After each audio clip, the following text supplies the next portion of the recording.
गण गणपताय नमः। ओम गणेशाय नमः। आप सभी माता और बहनों को गणेश चतुर्थी की हार्दिक शुभकामनाएं। गणेश चौथ की कहानी। एक बार महादेव जी स्नान करने गए। उनके चले जाने के पश्चात ही पार्वती जी ने अपने तन की मेल से एक पुतला बनाया। उनका नाम गणेश रखा। पार्वती जी ने उनसे कहा कि एक मूंग दाल लेकर बैठ जाओ। जब तक मैं नहा रही हूँ किसी पुरुष को भीतर मत आने देना। भगवती पर स्नान करने के बाद जब भगवान शिव आए तो गणेश जी ने उन्हें द्वार पर रोक दिया। शिव जी ने अपना अपमान समझकर उस पर क्रोध किया और उसका सिर धड़ से अलग करके भीतर चले गए। पार्वती ने समझा कि भोजन में विलंब होने के कारण महादेव नाराज है, इसीलिए उन्होंने तत्काल ही थाली में भोजन परोस दिया। शिव जी को बुलाया। शिव जी ने पूछा, ये दूसरा थाल किसके लिए है? तब पार्वती जी ने उत्तर दिया, पुत्र गणेश के लिए, जो बाहर द्वार पर पहरा दे रहा है। यह सुनकर शिव जी ने कहा, मैंने तो उसका सिर काट दिया। ये सुनकर माता पार्वती जी बहुत ही दुखी हुई। पार्वती जी को पसंद करने के लिए एक हाथी के बच्चे का सिर काट कर बालक के धड़ पर जोड़ दिया। पार्वती इस पुत्र को गणेश को पाकर बहुत ही प्रसन्न हुई। उन्होंने पति तथा पुत्र को प्रतिपूर्वक भोजन कराकर पीछे स्वयं भोजन किया। ये घटना भाद्रपद शुक्ल चतुर्दशी को हुई थी, इसीलिए यह तिथि पुण्य पर्व के रूप में मनाई जाती है। सिद्धि विनायक व्रत कथा।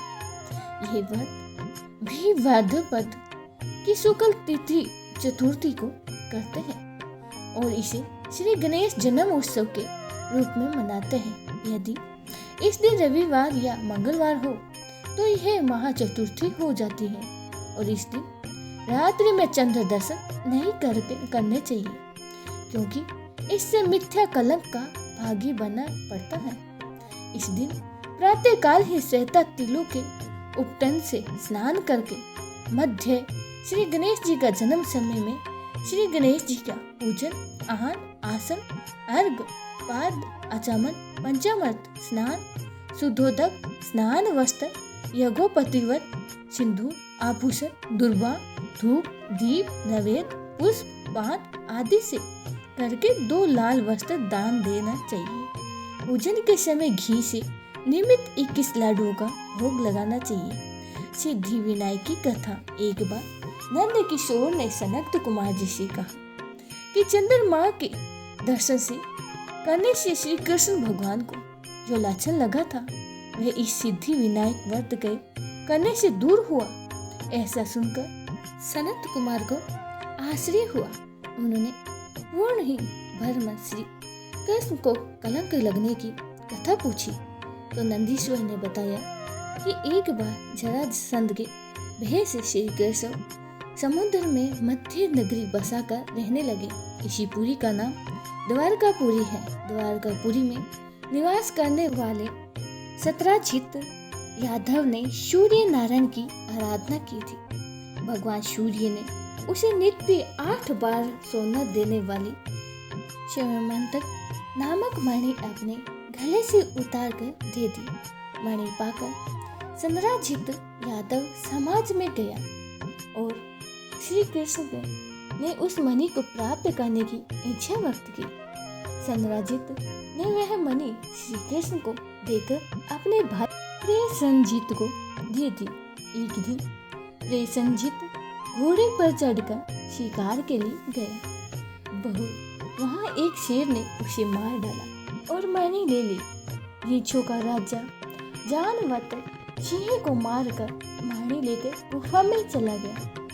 जब प्रेषणजित कई दिनों तक शिकार से नहीं लौटा तो सत्राजित को बड़ा ही दुख हुआ।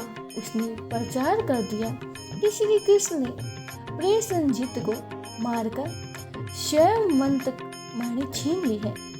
इस लोक निंदा के निवारण के लिए श्री कृष्ण बहुत से लोगों सहित वन में प्रेषणजित को ढूंढने लगे।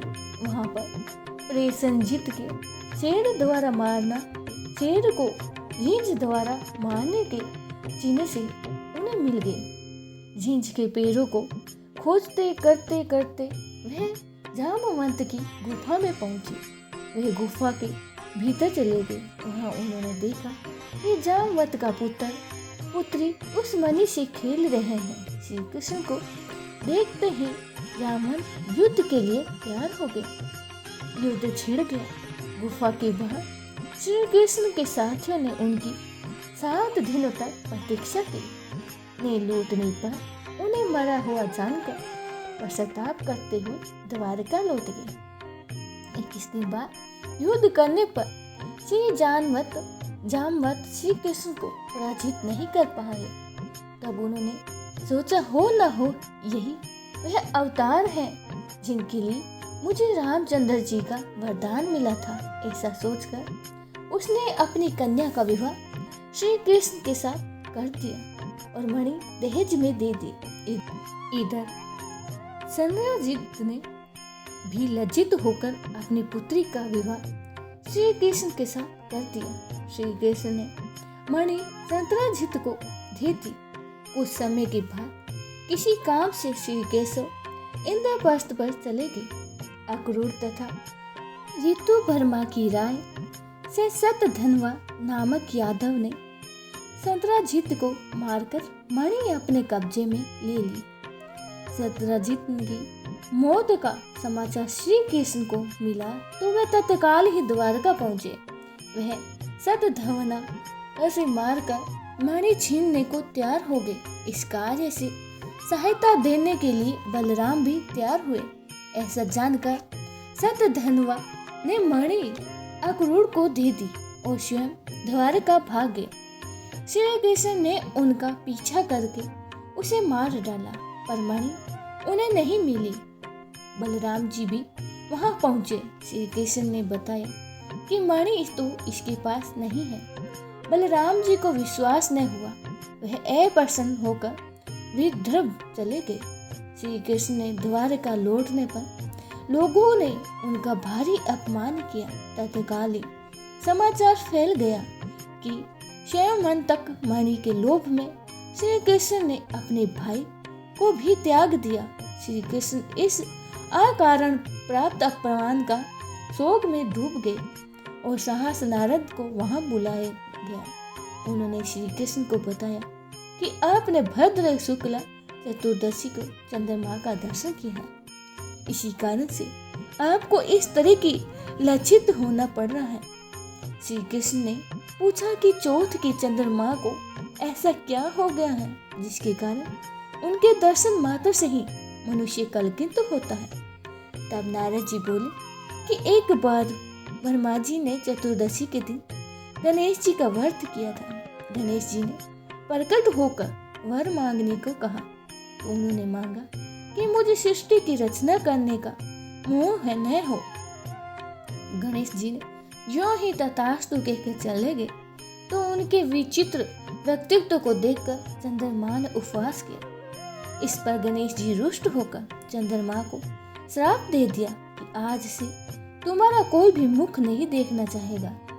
श्राप के बाद देखकर गणेश जी अपने लोक को चले गए और चंद्रमा मान सरोवर की कुदुम नदियों में जाकर छिपा। चंद्रमा के बिना प्राणियों को बड़ा ही कष्ट हुआ।